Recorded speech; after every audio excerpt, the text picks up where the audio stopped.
চীনের তৈরি ভ্রাম্যমাণ বিমান প্রতিরক্ষা ব্যবস্থা চালু করেছে পাকিস্তানের সেনাবাহিনী। নিচু থেকে মধ্য উচ্চতার বিমান প্রতিরক্ষা ব্যবস্থা বা এলওএমডিএস দেশটির বিমান প্রতিরক্ষা বহরের অন্তর্ভুক্ত করা হলো।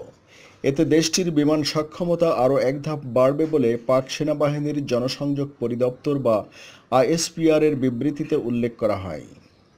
চীনে তৈরি ভ্রাম্যমাণ বিমান প্রতিরক্ষা ব্যবস্থা LY-40 এলওএমডিএস অনেক ধরনের বিমান ও ড্রোনের ওপর নজর রাখতে পারে।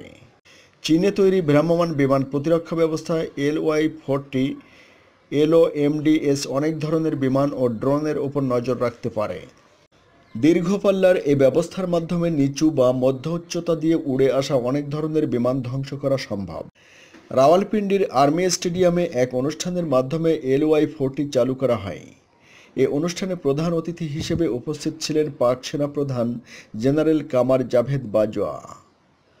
আর এটি চালু করার মধ্য দিয়ে পাক চীন ক্রমবর্ধমান কৌশলগত সম্পর্ক আরও জোরদার হওয়ার বিষয়টি স্পষ্ট হয়ে ওঠে।